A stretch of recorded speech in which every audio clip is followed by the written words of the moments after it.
In the spring of 1898, David O. Mckay, a robust 24-year-old Mormon elder from Utah, was serving in the quaint Scottish village of Stirling. Having met with much resistance and anti-Mormon sentiment, Elder Mckay and his companion, Elder Johnston, visited the historic Stirling Castle in an effort to boost their spirits. Although they quite enjoyed their visit, on their return from the castle, Elder Mckay discovered a unique dwelling along the road. He recorded, "Over the front door was a stone on which there was a most unusual carving. So I said to Elder Johnston, 'I'm going to see what that is.' I was halfway up the walk when there came to my eyesight a striking motto as follows, carved in stone: 'Whate'er thou art, act well thy part.' This message came to me not only in stone, but as if it came from one in whose service we are engaged. I said to myself, or the Spirit within me, 'You are a member of the Church of Jesus Christ of Latter-day Saints. You are here as a representative of the Lord Jesus Christ. You accepted the responsibility as a representative of the church.' Then I thought what we had done that forenoon. We had been sightseeing. We had gained historical instruction, it is true. However, that was not missionary work. I accepted the message given to me on that stone, and from that moment, we tried to do our part as missionaries in Scotland." And true to his promise, David O. Mckay lived up to this striking motto throughout his life. However, even in his youth, before this life-changing event, young David O. had acted well his part as the hard-working oldest son of humble parents, as a diligent student, and as a faithful missionary. And clearly in manhood, he continually acted well his part as a concerned teacher and principal, as a model husband and father, and as an inspirational church leader and orator. But most important of all, David O. Mckay, throughout his mortal life, acted well his part as a representative of the Lord Jesus Christ. Serving nearly 64 years in the Council of the 12 and the First Presidency, he exemplified the Savior in thought, word, and deed. His infectious grin, his tall stature and firm handshake, his way of treating everyone he met in the same kindly manner, whether they were heads of state or young children, endeared him both to members of the church and to those not of his faith. Without question, his legacy of love and kindness to all he met, his devotion to his beloved bride and family, and his untiring dedication to the great latter-day work were the hallmarks of a man who knew and loved the Lord. Truly, David O. Mckay acted well his part as a modern prophet of God.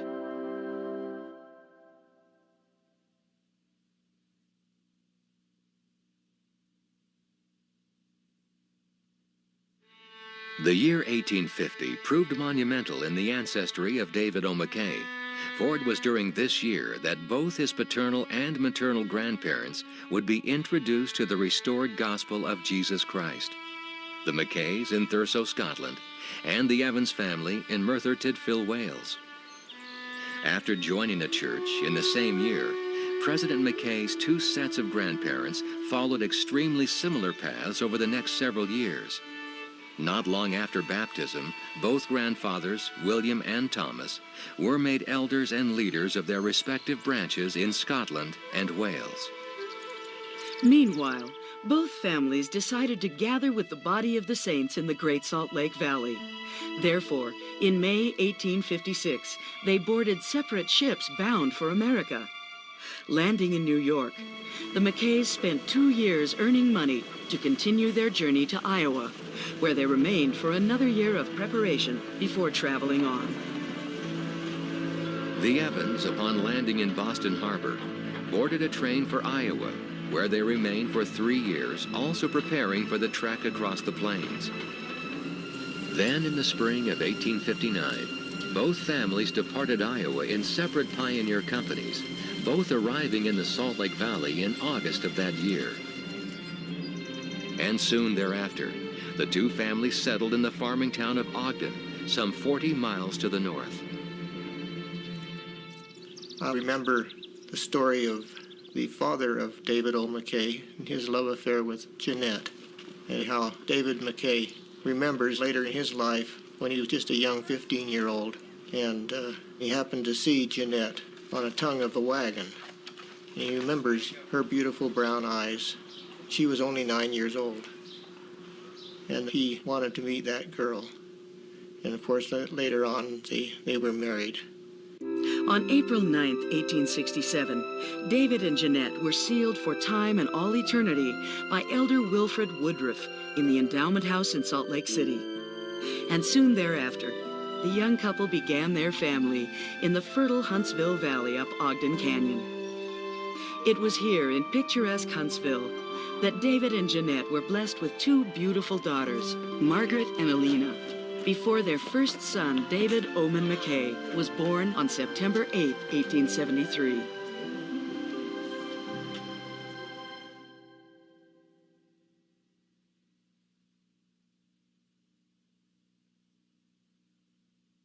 When my grandfather was a little boy, he couldn't say David, and so he'd call himself Dade, and it really stuck. So he grew up with that name. And then later on, his wife, Emma Ray, began using it. So we have always known him and affectionately called him our Papa Dade, and she was our Mama Ray. Under the watchful eye of his loving parents and two doting sisters, David O. began his life in the quiet mountain valleys of northern Utah. As the oldest son on a farm, young David O. learned quickly the importance of hard work. Under the tutelage of his able father, he was taught the skills and diligent work ethic required for successful farming. As David grew, so too did his family. He soon had a younger brother, Thomas, who was able to share in the many duties encountered on a family farm.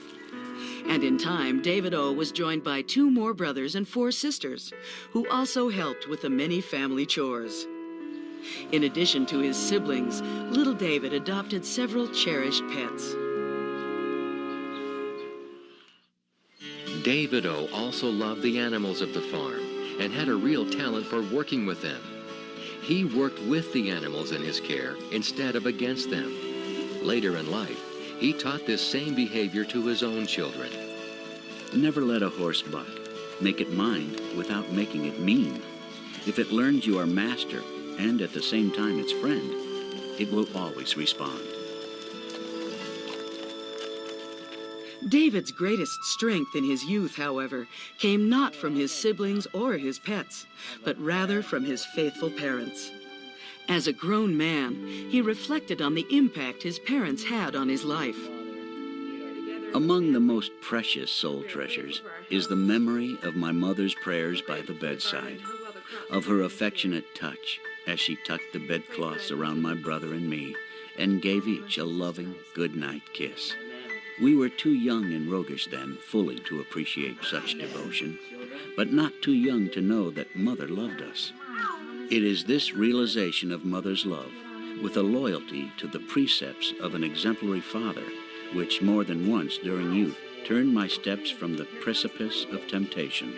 If I were asked to name the world's greatest need, I should say unhesitantly, wise mothers, and the second, exemplary fathers. Learning the value of personal prayer at his mother's side, young David O. developed sincere faith that he could call upon his Father in heaven in times of plenty as well as in times of need. On one occasion, when little David awoke in the night fearing a noise he heard in the house, he mustered up his courage to slip from the bed and offer a quick kneeling prayer. He recalled, I thought I could only pray by getting out of bed and kneeling, and that was a terrible test, but I did. And a voice as clear to me as mine is to you said, don't be afraid. Nothing will hurt you. Where it came from, what it was, I am not saying. You may judge. To me, it was a direct answer.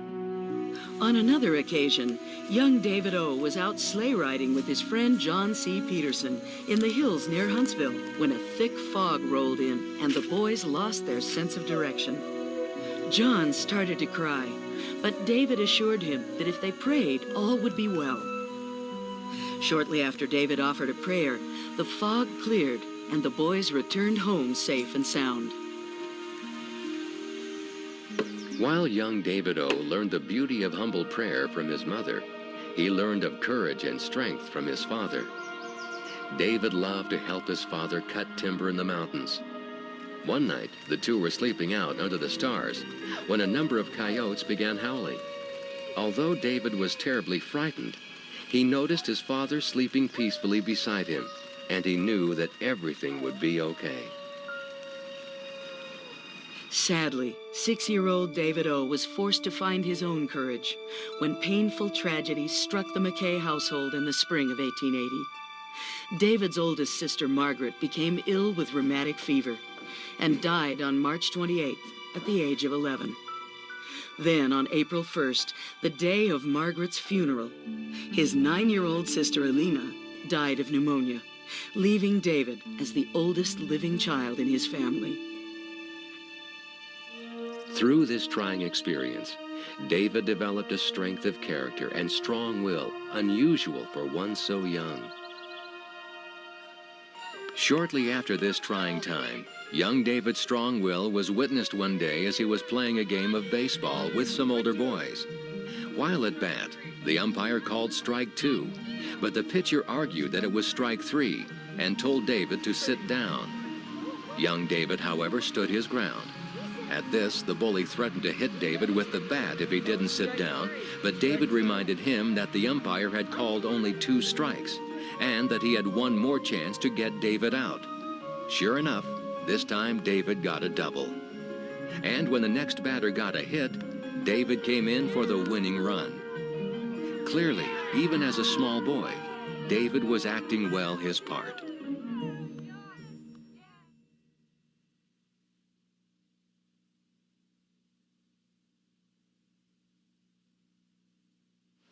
In 1881, the Mckays decided to add on to their home. Having just made the last payment on the farm, they planned to harvest and sell their latest crops to finance the project. But the Lord had other plans for the Mckays. With the crops yet to be harvested, David Sr. was called to serve a mission in Scotland. And to top it all off, Jeanette was pregnant with their 6th child. Although David Sr. was hesitant to accept the call, Jeanette responded with the faith she was diligently trying to instill in her children. Of course you must accept. You need not worry about me. David O. and I will manage things nicely. With the support of his family, David Sr. accepted the call, leaving David O. in charge to take care of Mama, and departed for the mission field in the spring of 1881. Just 10 days before their 6th child, Anne, was born. His father's departure was especially sad for David O. because his 8th birthday was just months away, and his father would no longer be able to baptize him. Regardless of David Sr.'s absence, however, David O. was baptized on his birthday by a local church member, Peter Geertsen, after which he was confirmed by Bishop Hammond of the Huntsville Ward. With David Sr. gone, David O.'s young life certainly changed.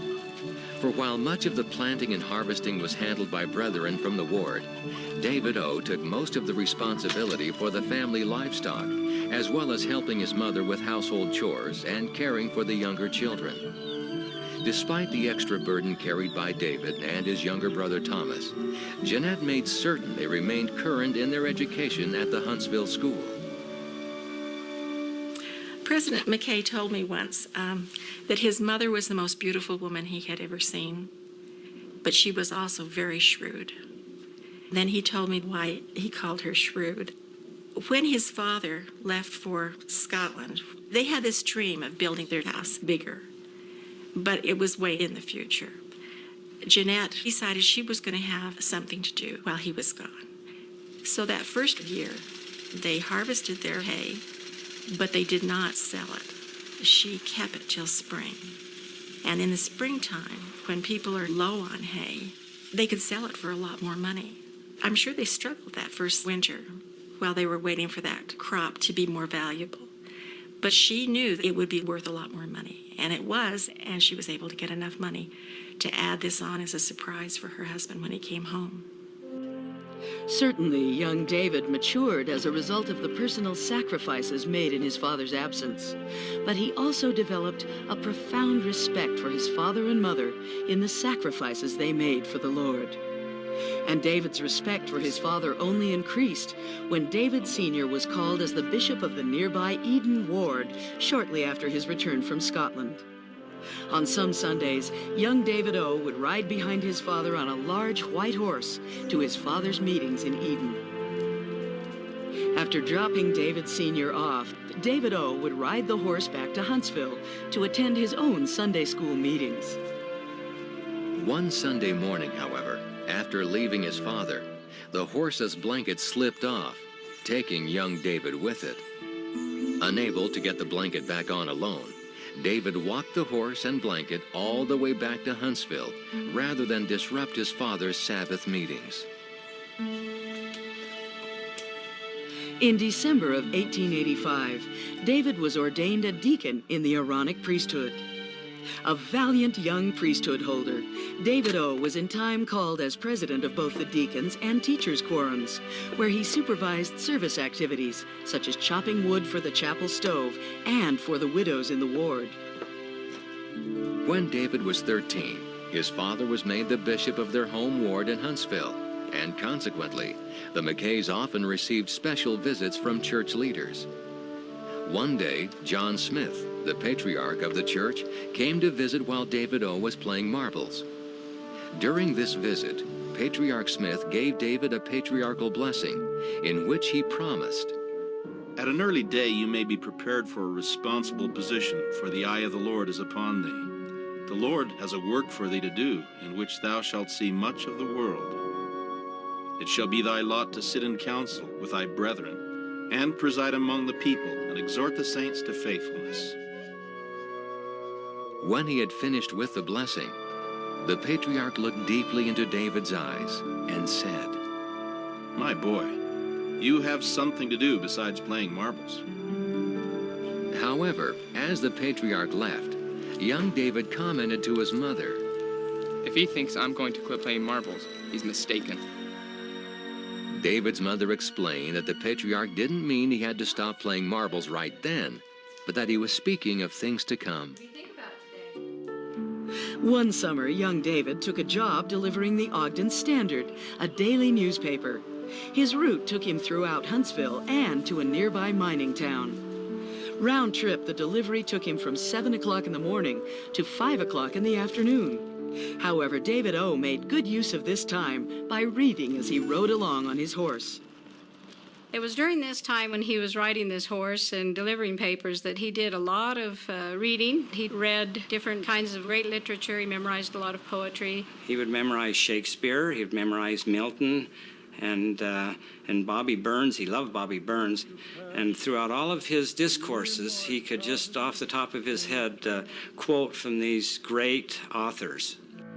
During his teenage years, David's maturity was recognized when he was called as the secretary in the Huntsville Ward Sunday School. And a year later, he graduated from the Huntsville School, having completed the 8th grade.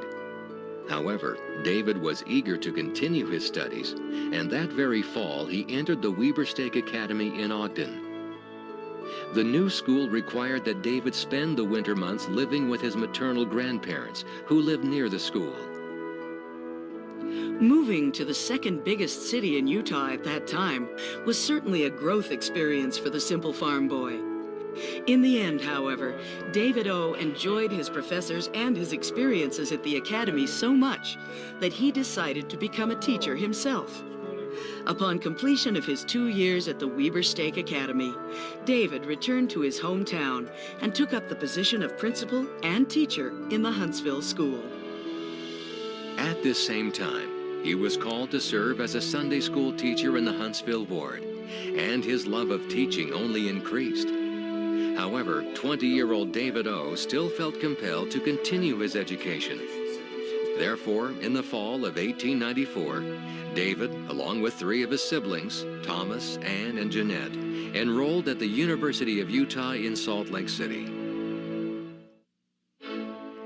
David excelled in both his studies and his extracurricular activities at the university, and was even the star right guard on the football team.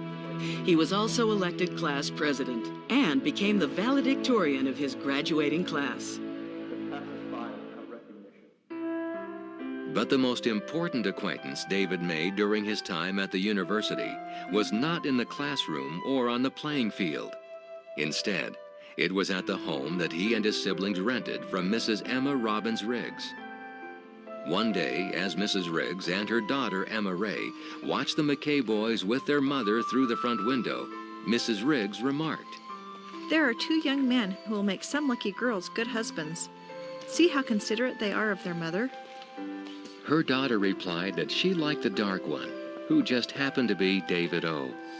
The daughter of Mrs. Riggs was Emma Ray Riggs, who one day would become David's wife.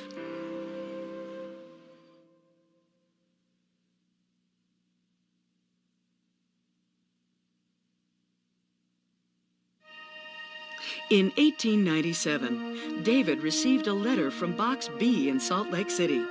It was a mission call to the British Isles.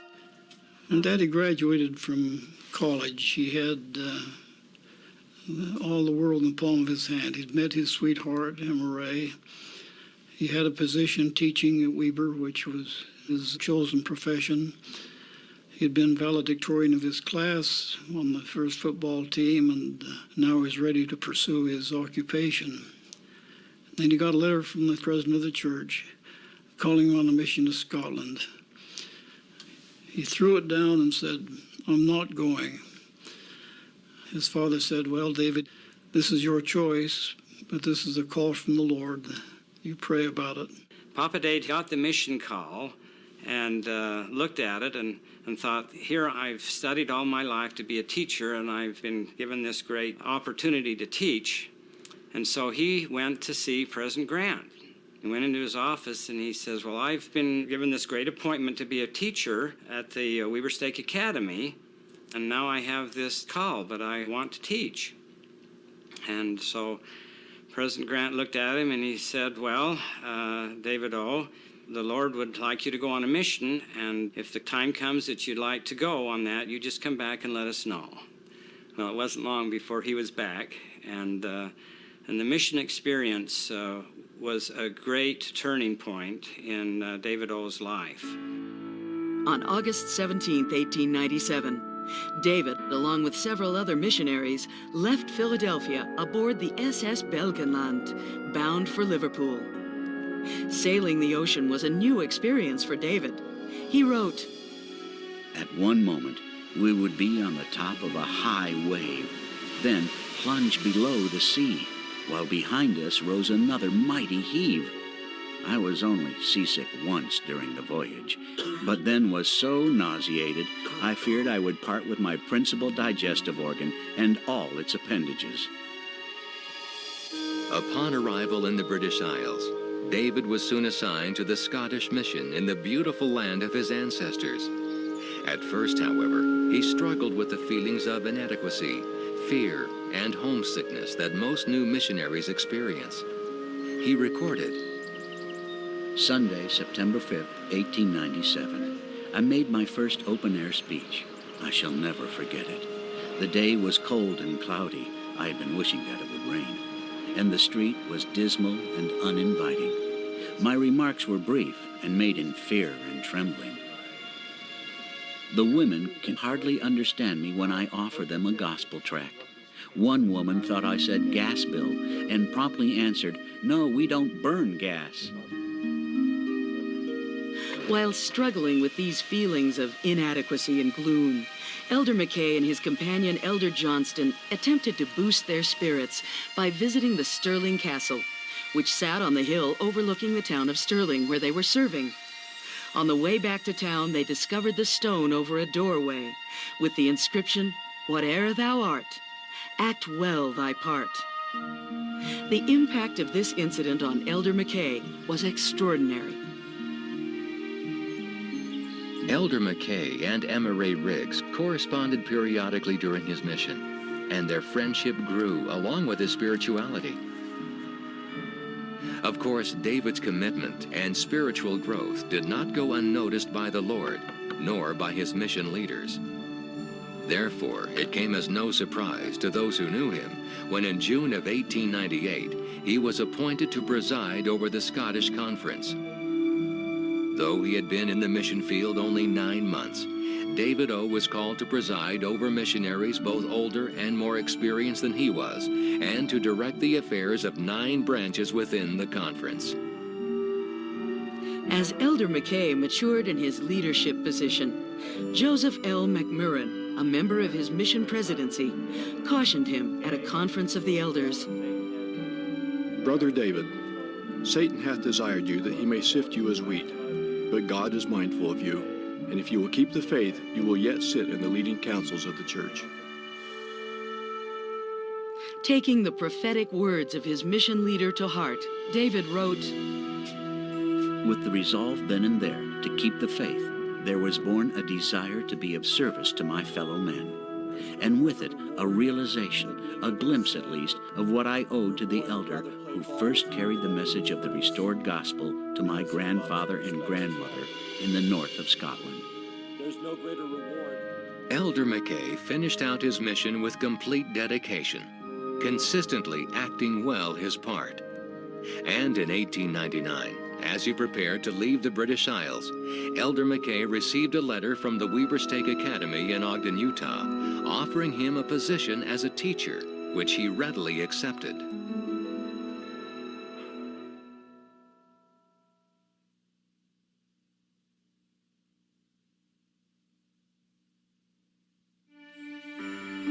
By the time David O. returned from the mission field, Emma Ray, the daughter of David's former landlady, had earned her degree at the University of Utah and was teaching school in Ogden. As David settled into his new position at the Weber Stake Academy, his relationship with Emma truly began to blossom. On their first date, David played a simple guessing game with an elderly woman. He was so kind and thoughtful that Emma was impressed with him right from the very start. Following a sweet and simple courtship, David O. Mckay and Emma Ray Riggs were married in the Salt Lake Temple on January 2nd, 1901. They had the unique distinction of being the first couple sealed there in the 20th century. I love to watch Papa Dade and my grandmother hold hands. They'd hold hands while they were watching television. They were always touching each other and being loving and sweet to one another. When David O. would come home from work, Sister Mckay would meet him at the door, and he would pick her up in his arms and sit down in a chair with her on his knee and sit there for a while. A very loving couple. The love and devotion between David and Emma was paramount. Whenever he was asked what the best day of his life was, he would always respond, June 23rd, 1877, the day Mama Ray was born. Throughout their years of marriage, David O. wrote many poems to Emma.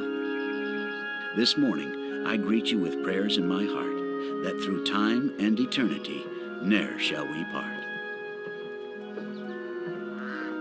Having recently been promoted to the head of the preparatory department at the academy, David O. and his new bride settled into a small home in Ogden, where 7 children would in time be added to their family. Shortly after the birth of their first son, David Lawrence, on September 30th, 1901, David O. was appointed as the new principal of the Weber Academy, although he still continued to teach his 2 favorite subjects, English literature and music. Under David's able and energetic leadership, $60,000 was raised for a much-needed addition to the school. He also guided the school in the creation of a student newspaper and a school band. While David continued his efforts at the school, things also became busier at home. On June 5th, 1904, the Mckays were blessed with another baby boy whom they named Llewellyn Riggs. During this same time, David was called as the second counselor to the superintendent of the Weber Stake Sunday School Board. With his family growing and his work at the academy progressing nicely, David foresaw a simple future ahead. However, the Lord had much more in store for this faithful and enthusiastic young man.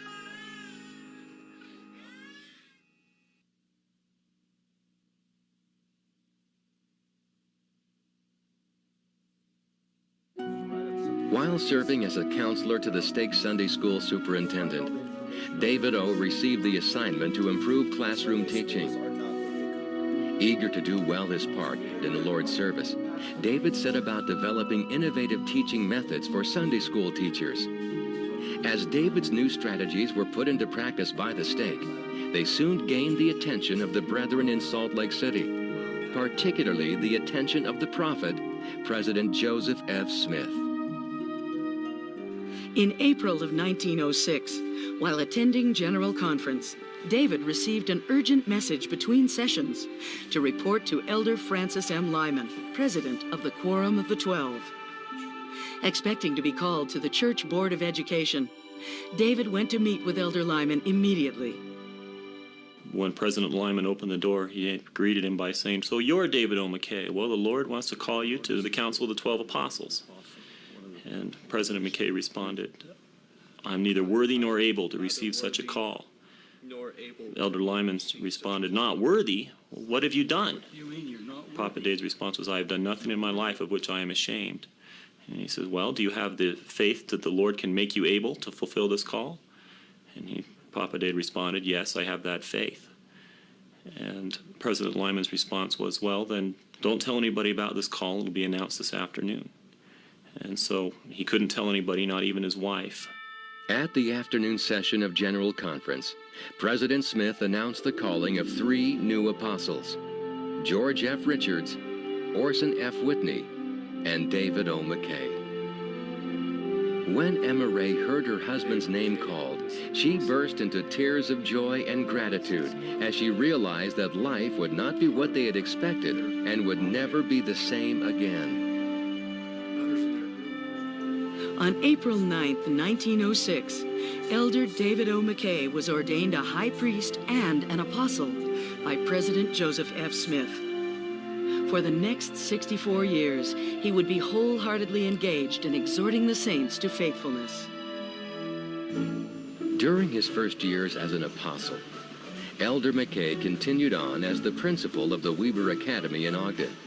Therefore, it was necessary for him to commute back and forth on the Bamberger train line. His ability to catch the train at the last minute became something of a local legend. He was expert at sprinting in and hopping onto the train as it pulled away. Legend has it that one time he was running unusually late, so he hailed a boy on horseback and hitched a ride to the station. Immediately after receiving his call, Elder Mckay began traveling and visiting stakes around Utah, as well as in the surrounding states. He was gone for weeks at a time, and while those who heard him speak felt greatly blessed, he missed his young family, which continued to grow. On October 13th, 1906, the Mckay's first daughter, Lou Jean, was born. And on October 21st, 1909, they welcomed a third son, Royal Riggs Mckay, into their home. While on trips, the young and busy apostle wrote home often, expressing his great love for his wife and children. Dearest Emma Ray, today we arrived here several hours before the time of meeting, and I have wished every moment of waiting that I could spend the hours with my loved ones. This being impossible, I've longed for a letter. Love is the greatest and the purest power in life, and I am thankful that it rules our home and reigns supreme in our hearts. Elder Mckay's prowess as a speaker was first manifest to the whole church during the October Conference of 1906. And it was not many years before the junior apostle became well known for his adept use of quotes from the literary greats he learned to love as a boy. Often his messages to the church would incorporate excerpts from such masters as Shakespeare, Tennyson, or Carlyle in an effort to support a point or to elaborate on a concept. Though he was an apostle, Elder Mckay was also a young father with growing children. The nurturing of their little ones was of utmost importance to David and Emma. In the spring of 1912, the Mckays endured their first great sorrow together when their 2-year-old son Royal became seriously ill. Though they struggled to nurse him back to health, he slipped from mortality on April 9, 1912. Elder Mckay recorded his feelings. The end came at 1:50 a.m. without even a twitch of a muscle. He is not dead, but sleepeth, was never more applicable to any soul, for he truly went to sleep. He did not die. His suffering and plaintive cries pained us more than his death. But oh, we do miss him so much. Our home seems vacant and lonely. This tragedy drew David and Emma Ray closer together. Now, more than ever, they cherished their temple marriage, which would make it possible for them to be with their son again.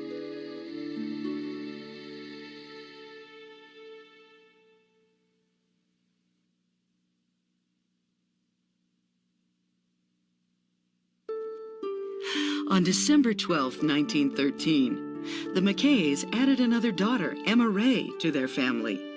And on October 5, 1915, another son, Edward Riggs, was born. In October 1918, sorrow settled upon the membership of the church. President Joseph F. Smith passed away, and the mantle of leadership fell on the able shoulders of Elder Heber J. Grant. It had long been in President Grant's heart to send an apostle to visit all the missions of the church throughout the world and to report on what could be done to help the church in outlying areas. Accordingly, in 1920, Elder Mckay and Brother Hugh J. Cannon, the editor of the Improvement Era, were called to do just that. Accepting this call to travel abroad, however, was not without sacrifice for Elder Mckay.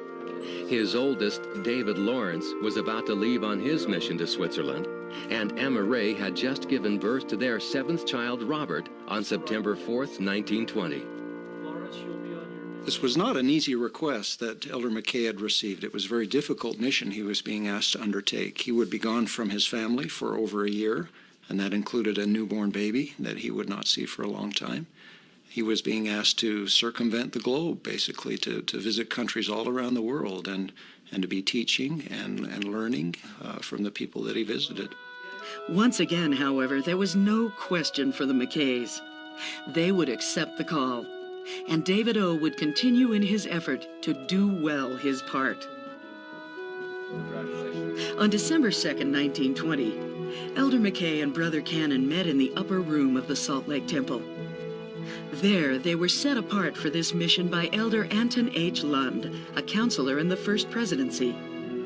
Special blessings of health, protection, and inspiration were conferred upon Elder Mckay, while his companion, Brother Cannon, received an unusual promise of freedom from seasickness, an ailment with which he had been grievously afflicted in the past.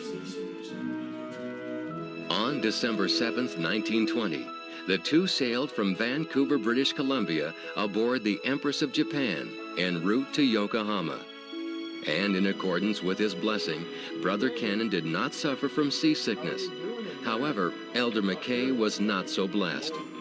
Brother Cannon wrote, Brother Mckay, being the leader of this tour, maintained his supremacy in the matter of seasickness, as in all other things. He does nothing by halves, but treats every subject exhaustively, going to the very bottom of it. And this occasion was no exception. Seasickness is undertaken with the same vigorous energy which he displays in running for a train.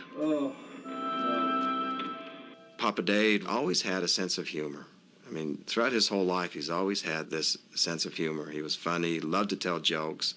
David O. kept that sense of humor even in the face of adversity. He wrote, With less effort than it takes to tell you, the apple and I parted company forever. I threw myself on the berth and wondered what there was in common between a Jonathan Apple and Jonah that could produce such like effects. Though I arrived at no definite conclusions about the matter, one thing was most certain.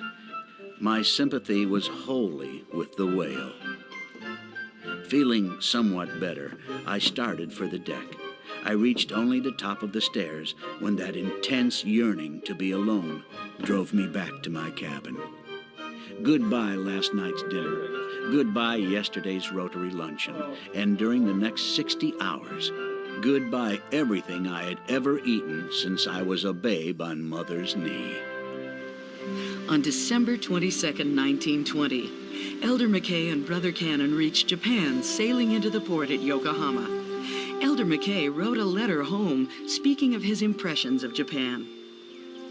We have landed in a new world. The only familiar things are the sun, the sky, the moon and stars, and the dear old honk-honk of the automobile. Men crowd at the stations and wharves, crying, "Rickshaw, please, rickshaw."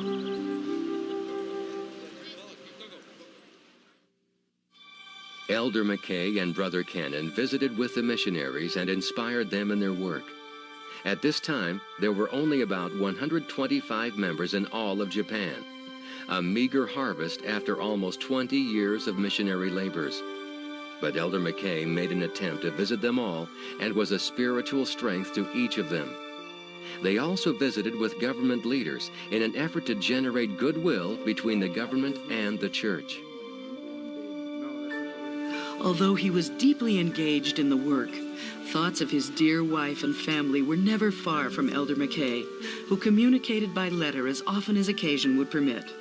On January 2, 1921, he wrote to his wife, "It doesn't seem possible that a score of years have passed since you and I covenanted to walk side by side through eternity. Yet the reckoning of old Father Time says such is the fact. I loved you that morning with the love and fire of youth, pure and sincere. But this morning, when I see you with these virtues and your many others crowned with the glory of perfect motherhood, I think I didn't know what love was when I took you as my bride. It was but the light of a star compared with the glorious sunlight of love that fills my soul today. Your devoted sweetheart, David O." When their work was accomplished in Japan, the brethren visited Korea, Manchuria, and China, where on January 9, 1921, a very important event took place in Peking.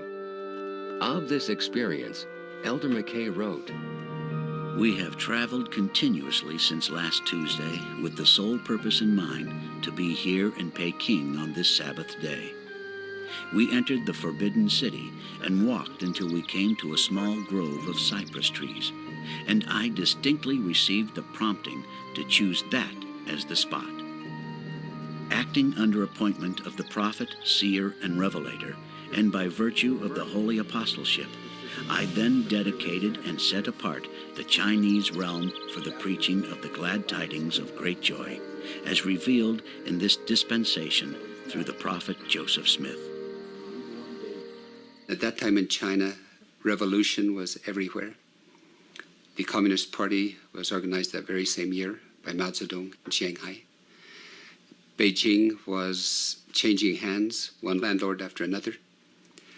A lot of refugees in the city, beggars everywhere, people dying, food was scarce, accommodations were very, very difficult. But then to think that in the midst of all that confusion, that they could go out on the streets of that city, find a place where they could kneel in prayer and dedicate the land of China for the preaching of the gospel. With their work completed in China, the two travelers continued on to Hawaii, where they received an overwhelming welcome from the Polynesian saints. While in Hawaii, Elder Mckay and Brother Cannon received an obvious fulfillment of the blessing of protection that Elder Mckay had received when being set apart. They were in Hawaii and visiting the mission there, and the missionary said, "Come up with us to the top of the volcano." We looked down and see the bubbling molten lava below, and there was a little ledge right underneath the lip, and so they got on this little ledge, and they were looking down at the lava below, and on a sudden, President Mckay said, "We need to get out of here." So they immediately climbed out, and as soon as they had climbed out, that whole ledge crumpled up and fell down below into the lava. From Hawaii, their next visit was in Tahiti, and then on to New Zealand. The visit of an apostle to New Zealand was especially anticipated by the many Maori members. Elder Mckay was treated to their wonderful cultural greetings and was thrilled to preach among them. For one meeting, called a huita, a tent was erected and the saints arrived the night before, sleeping on mats in anticipation of the apostles' arrival.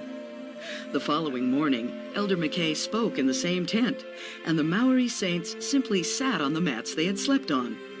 With a twinkle in his eye, Elder Mckay remarked, "For the convenience of those people who like to sleep in church, I recommend this combination scheme most highly." A Maori brother, Steward Meha, was assigned to translate Elder Mckay's talk after he was finished. Wishing to speak in the Maori tongue, Elder Mckay asked the Lord to open the Maori's understanding so he could be understood. As Elder Mckay taught, the congregation listened with rapt attention. Some even nodded their heads. When Brother Meha stood to give the translation, however, an older brother pointed out that he had forgotten an important point in Elder Mckay's talk. Then another brother pointed out an additional detail that he had overlooked. It was soon apparent that the whole congregation had received a full understanding of Elder Mckay's message through the Spirit. With grateful hearts, the Maori saints bid farewell to Elder Mckay.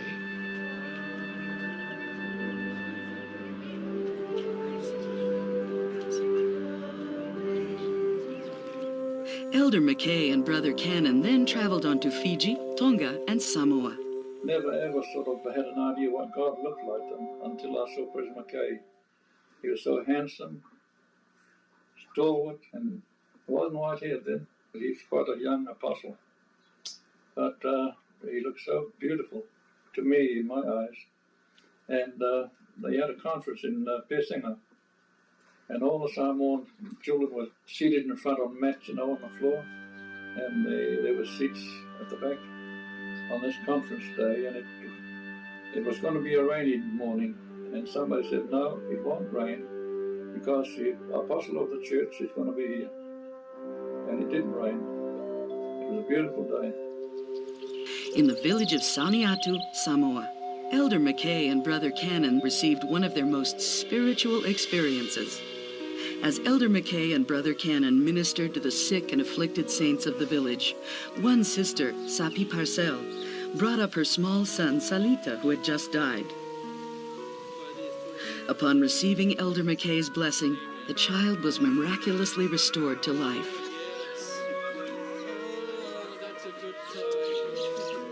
When it came time for Elder Mckay and Brother Cannon to leave, the saints pled with them to stay a bit longer so that Elder Mckay could bless their babies as well. President Mckay recalled, "We blessed them, and in most cases the mothers too, and in several instances the fathers also. Others hearing about it came with their babies, some of them as robust as health could make them, but we blessed them all." Upon completing their blessings, the two men reluctantly set out to catch their ship before it left. But like children, the Samoan saints followed. This was more than Elder Mckay could bear. President Adams, the mission president, wrote, The appeal was too much, and under the prompting spirit of the moment, Brother Mckay said, "Let us return and hold prayer with them under the trees." Brother Mckay slipped off his horse, made known what he was about to do, and raising aloft his hands over them, pronounced upon them blessings in the authority and power of the apostleship and priesthood. After the missionaries left, one Samoan, Brother Kippen, wrote down the events. And the faithful Samoan saints erected a monument in honor of Elder Mckay's visit on the exact spot where Elder Mckay had given his apostolic blessing. When I was 6 years old, we get the monument after Mckay is in Sauniatu before the bridge. You get a bridge and you can see the monument, way up there of Mckay. And then we always go over there and take the flower, and every time we see that monument, we never forget President Mckay. As reluctant as Elder Mckay and Brother Cannon were to leave Samoa, there were saints in other parts of the world anxiously awaiting their arrival. The two traveled on around the world, meeting with members and missionaries in Australia, India, Egypt, and the Holy Land, as well as in Armenia, where they were able to aid the suffering saints from the effects of World War I. Leaving Armenia, the two worked their way across Europe to Lausanne, Switzerland, where Elder Mckay's oldest son, David Lawrence, was serving his mission. Elder Mckay recalled, "Just as we stepped out onto the sidewalk and began to wonder where we should go, I saw a straight, dignified young man walking down the hill about a block away, whom I recognized as my boy. In a moment or two, we were in each other's embrace." Brother Cannon also took note of this reunion. If no other reward were ever to come to Lawrence for his devotion to this work, he would be repaid in the pride and love written on his father's face as they sprang into each other's arms. Over the next 10 days, Elder Mckay and Brother Cannon were accompanied by Lawrence and the Swiss mission president as they met with missionaries and saints in Switzerland, Germany, and France. And upon leaving the Swiss mission, they made their last stop in Liverpool, England, before finally turning for home. On Christmas Eve, 1921, Elder Mckay arrived home. After more than a year's journey to so many exotic lands, he was finally back in the place that meant more to him than anywhere else in the world, his home.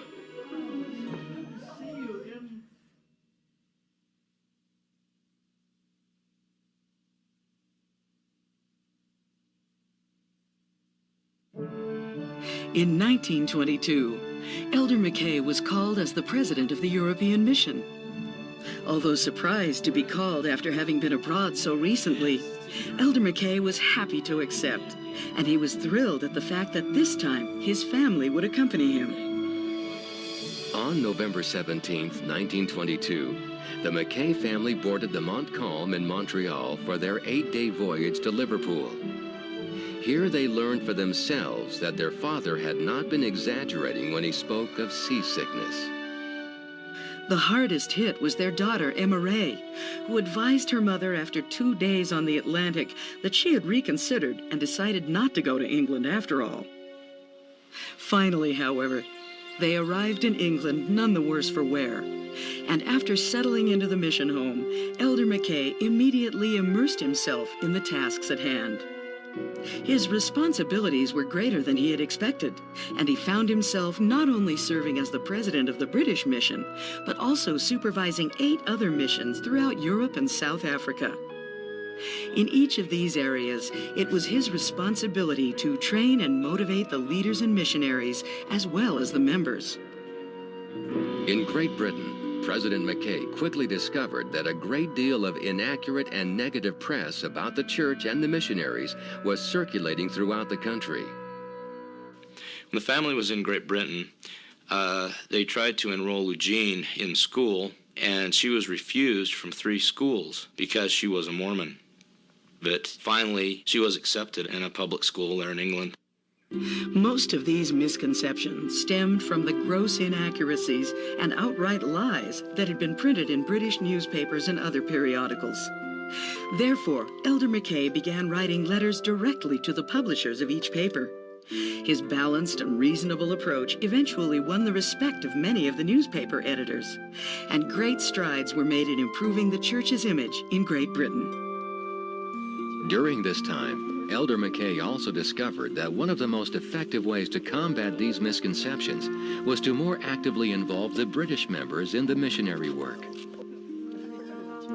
On February 5, 1923, David wrote a letter to the president of the 12, Rudger Clausen. "We are making an effort to use the local priesthood and the church membership as a means of influencing non-members to investigate the truth.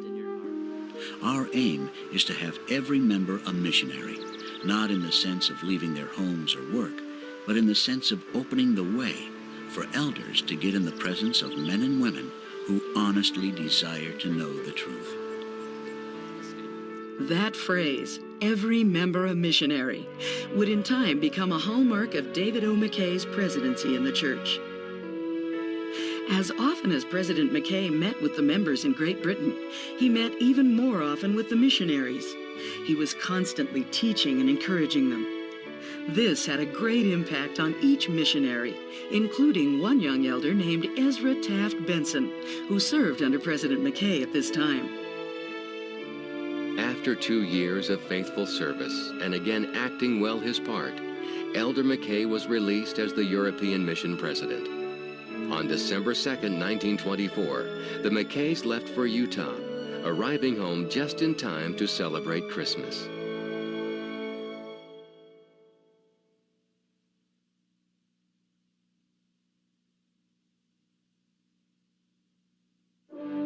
In the ensuing years, Elder Mckay was very involved in the Sunday school organization as well as the missionary program. He spoke to almost all of the missionaries departing from Salt Lake, and thus had a great impact on missionary work throughout the world. He was also frequently asked to perform wedding ceremonies in the Salt Lake Temple.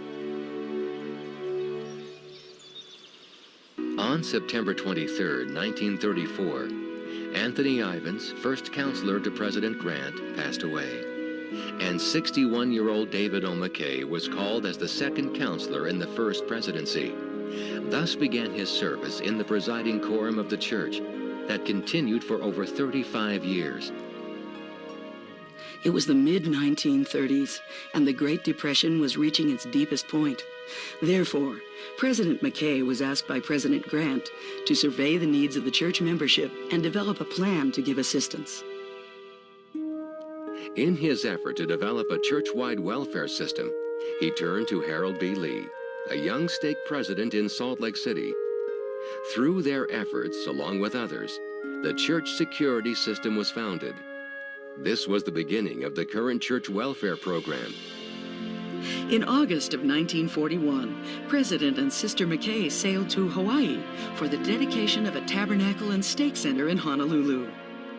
While there, they visited Pearl Harbor and were given a tour of the USS West Virginia by its commander, Captain Mervyn Benyon.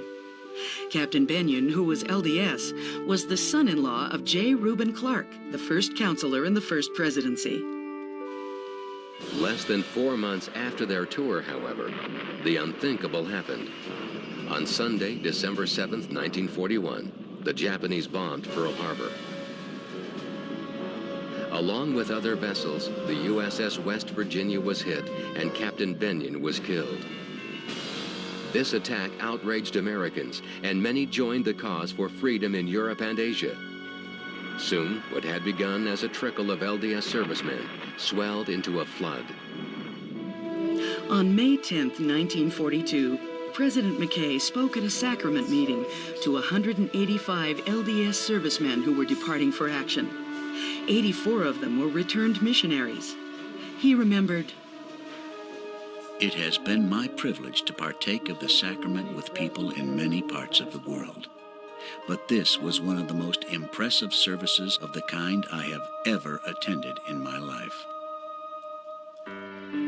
World War II directly affected the Mckay family, as 3 of their sons, Llewellyn, Edward, and Robert, served.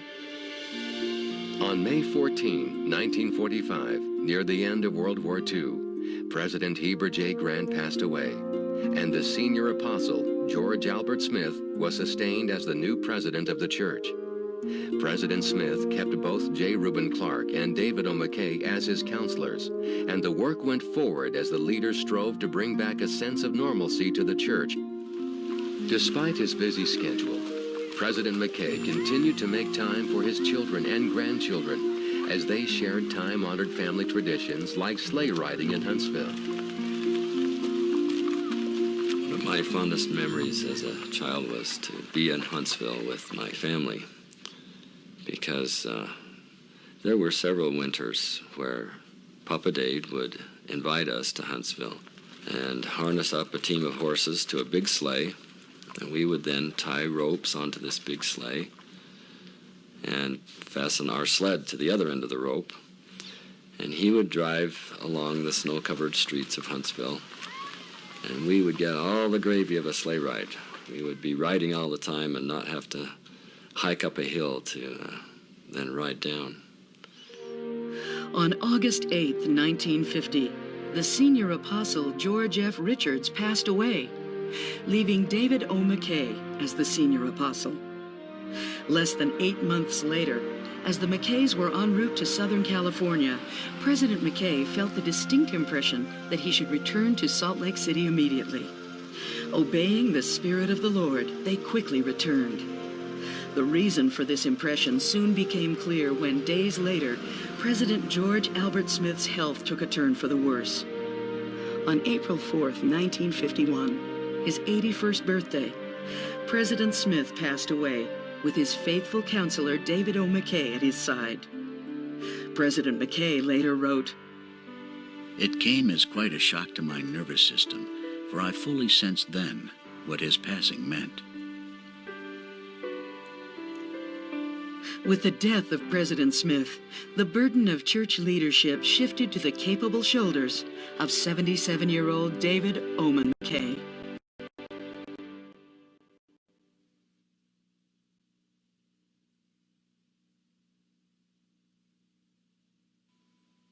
No one can preside over this church without first being in tune with the head of the church, our Lord and Savior, Jesus Christ. He is our head. This is His church.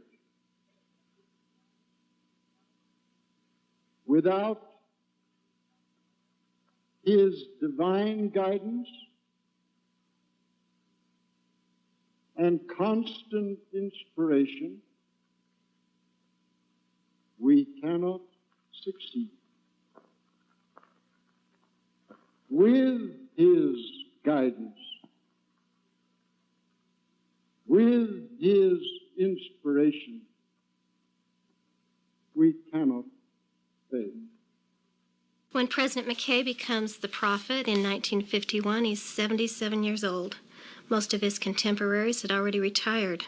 He'd already been an apostle for 45 years, member of the First Presidency for 16, and people were amazed at how vigorous he was, his amazing health and his energy as he takes over the reins of the church. President McKay's counselors, Stephen L. Richards and J. Reuben Clark Jr., carried much of the administrative load of the church, which allowed President McKay to do what he did best, to be out with the people. On May 29, 1952, President and Sister McKay left Salt Lake City for Europe, this time by plane. Their initial stop was in Glasgow, Scotland, to dedicate the first chapel ever to be built in President McKay's homeland. At the dedication, President McKay spoke. "There is gratitude in my heart that a humble elder 100 years ago knocked on a door in Thurso and testified that the gospel of Jesus Christ had been restored. I am thankful that my grandfather and grandmother believed that, because that was the beginning of the events that have happened in the century leading to this moment." This was a very interesting experience for Elder Mckay to return to Glasgow and to dedicate the chapel there. His own grandparents, of course, had been some of the early converts in Scotland 100 years earlier. His father had served as a missionary there, and then Elder Mckay himself had been. So for him to return now as president of the church was for him a very personal, significant experience. But in addition, it was a very historically significant time. This was one of the early dedications of a meeting house outside of the United States. It was sending a message really to the church and to the world that the church was no longer just centered in the United States, in the western deserts. This now was beginning to be an international church with a presence throughout the world. This became really a central message of President McKay's ministry as president of the church. During the rest of his travels throughout Europe, President Mckay dedicated more chapels and reinforced to the members the directive that they should remain in their own countries and develop the stakes of Zion around the globe. It was also on this trip that President Mckay announced that the church had purchased a 3.5-acre site in Bern, Switzerland, for the building of a temple. A year later, President Mckay would return to Europe to announce the site for the London Temple as well. After a brief interlude taking care of church matters in the States, the Mckays celebrated both their 53rd and 54th wedding anniversaries on trips abroad. There seemed almost a sense of urgency as the prophet and his wife went out amongst the saints of the world, encouraging and strengthening the branches and wards. President Mckay dedicated and oversaw the construction of chapels and church schools on trips to Europe, South Africa, Brazil, Samoa, New Zealand, Hawaii, and many other countries. When asked by a reporter why he was visiting some of the remote Pacific islands, President Mckay replied, "Here, their destiny lies." In 1955, President Mckay visited Samoa as part of their tour of all the missions of the church. At that time, there wasn't a temple in Samoa, and the people had to go actually to Hawaii to the temple. And so very, very few members of the church had been to the temple. And in one of our meetings in Peising in the school, he told the people that the day would come when they would have a temple. And he said, "I can't promise you that it will be here in Samoa, but it will be close." In that talk, I was taking this down in Shar, and he said, "Today in vision, I saw a temple in these islands." And I couldn't believe what I had heard, because I knew that they were on their way to New Zealand to dedicate the ground for building a temple there. And so I thought, he must be referring to New Zealand. How could they build a temple in these tiny little islands? But of course, as it has turned out, they have temples in Samoa, in Tonga, and in Tahiti. It was in Saniatu that we witnessed a miracle. President Mckay was talking to the Samoan saints in English, and a friend of ours, Samoan elder named Sam Atoa, was translating for him. But pretty soon the people in the audience, the saints, said, Sam, stop, stop. We understand him. Every word he's saying, we understand." He had the gift of tongues, and there it was, we witnessed that. In all of his travels, President Mckay was concerned with safety and was careful to follow the promptings of the Spirit. Some airline pilots even preferred having the Mormon prophet aboard their planes because storms seemed to get out of their way when President Mckay was traveling with them.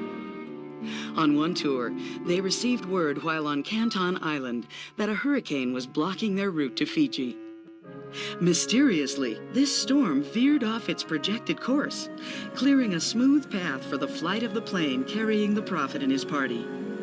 The erratic behavior of this storm, so inconsistent with the customary weather pattern, prompted the meteorologists in Fiji to christen it the Screwball.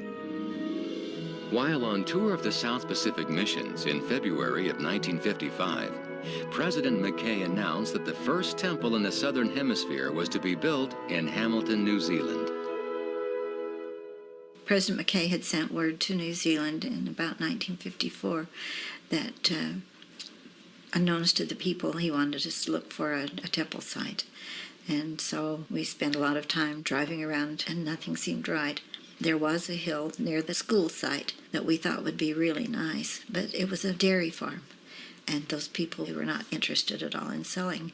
President Mckay came to New Zealand and was staying in our home. He looked out one morning and he said, "I like that hill over there. I think that looks like an interesting hill for our temple." And my husband said, "President, we think it's a good place too, but the people will not sell." And President Mckay said, "You ask them again." So they went back and asked again, and they said no, that they were not interested in selling. And President Mckay said, "Tell them again, you ask again." The next morning, of course, I was up at the office here at the Beesinger's house, I should say. In come the Murray brothers on their tractor, you see, the three of them. And they came in and said, "Hey, John, we want to see the big wheel." And I said, "Well, there's three of them there. There's Beesinger, Mendenhall, and President Mckay." And they said, "We want to see the big wheel." And that was President Mckay. And then they mentioned to me, John, we had decided to sell the farm. They came to us and said, we don't know why. We're not interested in selling at all. For some reason, we will sell. And so they gave a very exorbitant price of what they wanted for it. Well, we told them to go back and sharpen their pencils. And President Mckay wrote out a figure that we thought would be suitable, not showing them. And they came back and came with the exact same price. Later that year, on September 11th, 1955, President Mckay dedicated the Bern, Switzerland Temple, enabling the many saints throughout Europe to attend the temple and hear the endowment presented in their own language. In 1958, President Mckay returned to the South Pacific to dedicate the newly completed New Zealand temple. When President Mckay arrived, they put a big welcome on for him, and he came up there, and then some of the old kaumatuas, that's the elderly persons here in Maori, gave a big welcome in Maori. And of course, President Mckay came in and sat down on the dais. They built a big platform for him to sit down on. And then the entertainment came. The day before the dedication, about 4,000 people from all over New Zealand, members of the church, had come to welcome the president of the church. And each of the islands put on a great performance. It lasted, if I remember right, about 4 hours. And it was at the school in the big, beautiful lawn area, and it was a great event. Later that same year, President Mckay returned to Great Britain, where he dedicated the London Temple on his 85th birthday. On this same visit to England, another unique incident occurred which clearly demonstrated President Mackay's prophetic mantle. One of President Mackay's missionaries, when he had served as mission president years earlier, was a young elder named Selvoy J. Boyer. He was now selected to be the first president of the new London Temple. As they prepared for the dedication of the temple, President Boyer was asked to prepare a list of names of men who might serve as sealers in the temple. And he came up with a list of about 15 names, which he showed to President Mckay. President Mckay quickly looked down the list, and according to President Boyer, he quickly marked yes or no by the names. Not knowing any of the men who were listed there on that paper, he very quickly designated whether they should or should not serve as sealers in the temple.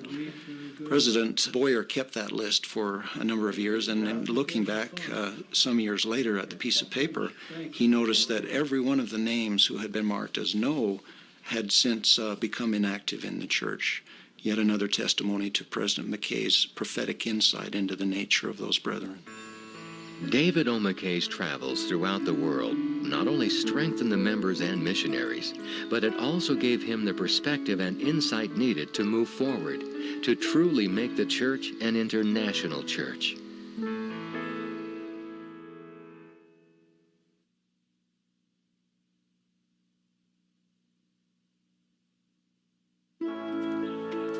Throughout his ministry, and particularly as the prophet of the church, President Mckay had an impact on everyone he met.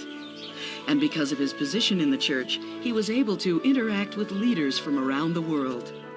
He welcomed and counseled with Presidents Truman, Eisenhower, Kennedy, Johnson, and Nixon. Each of these men, who were very, very busy and important men in their roles, had been quite impressed with President Mckay. Two of them in particular had very close relationships, Dwight D. Eisenhower and Lyndon B. Johnson. An interesting experience occurred when President Johnson became the President of the United States following the assassination of President Kennedy. 2 months after his inauguration, he called President Mckay on the telephone and asked if President Mckay would be able to come to Washington, D.C. to talk with him at his convenience. President Mckay was recovering from a slight stroke the fall before and was not in the best of health, but within a few days he was on his way to Washington, D.C., and he met with President Johnson. President Johnson confided that he was feeling a lot of pressure of his new responsibility and felt like he needed some counsel and encouragement. During one of his European tours, President Mckay, along with his wife, were granted an audience with the Queen of the Netherlands for 30 minutes. When the 30 minutes were up, President Mckay stood up to leave, and the Queen said, "Oh, don't go. I've never enjoyed spending 30 minutes like this." As he sat back down and they visited, the Queen ordered tea. President Mckay declined having any. The Queen said to him, "Mr. Mckay, Do you mean to tell me that you won't have a little tea with the Queen of the Netherlands? President Mckay replied, would the Queen of the Netherlands ask me to do something that I've taught 1,300,000 people not to do? The Queen answered, Mr. Mckay, you are a great man. I wouldn't ask you to do that. The feelings of many of these leaders towards President Mckay could be summed up in the praise of his good friend, Hollywood director Cecil B. DeMille. There is a man, a real man of God in our own time. There are men whose very presence warms the heart. President Mckay is one of them. He has understanding. He has the true spirit of Christ. He is a great pioneer of God. Even stronger than his impact on world leaders was his impact on the general membership of the church that he strove so hard to stay in personal contact with. Papa Dade had a gift being with people. He would not only remember their names after years, but he would treat them all the same, almost like he was talking to them specifically. Even from the pulpit, people would feel that way, that it was a message to them personally. And he had that gift with people wherever he went, and they all responded to that. Whenever I went to visit Papa Dade, he was so welcoming and loving, and he'd direct his attention right at you. And when he looked at you, you felt complete love, total acceptance, and yet when he looked at you, it's as if he looked through you. He knew everything about you, everything good and everything bad, and he still loved you unconditionally. The story's told of a Sunday school class who made an appointment to visit with President Mckay in his office. As they arrived, he received an emergency phone call from the hospital that his brother was dying and he had to come quick. Of course, the children are very disappointed, and the next Sunday, as they're sitting in their Sunday school class, a knock comes on the door. And who should be there but President Mckay, who visited with them during that hour. President Mckay's background as an educator and his personable style made his teachings memorable and far-reaching. The now common sayings of every member a missionary and no other success can compensate for failure in the home are products of his inspired talents. And certainly President Mckay's early career in education also influenced his emphasis on family home evening and revitalized church education throughout the world. The 19 years that President Mckay served as the president of the church were a time of remarkable growth and progress. The members of the church went from 1 million to almost 3 million during this period. The number of missionaries went from about 2,000 to 13,000. There was tremendous construction of buildings, almost 4,000 buildings constructed around the world. There were temples that were built in Switzerland and England and New Zealand and in the United States as well. Clearly, as an ambassador for the ever-expanding international church and a leader of millions of Latter-day Saints, President Mckay was an exemplary representative of the Savior and his restored church.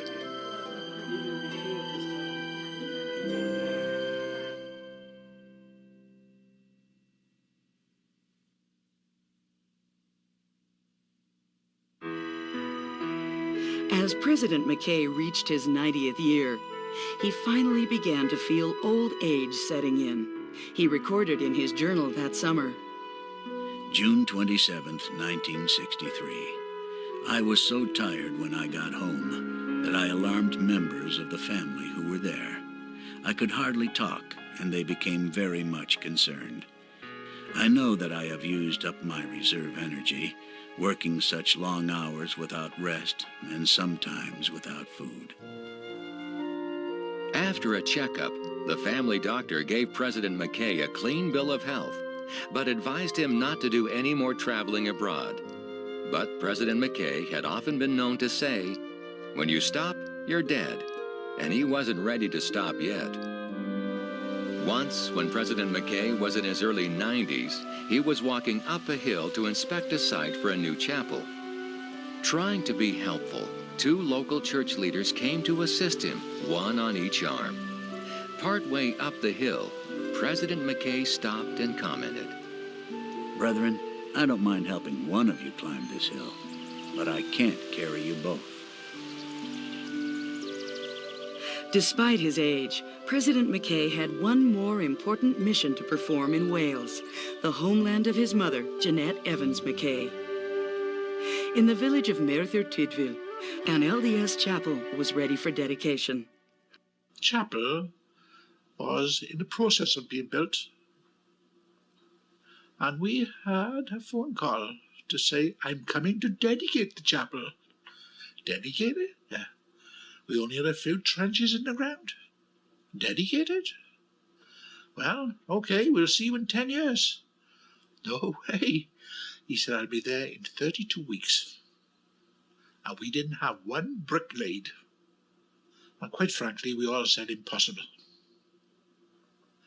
And I learned something. The church is a very big machine. And they found a way of doing what the prophet had asked.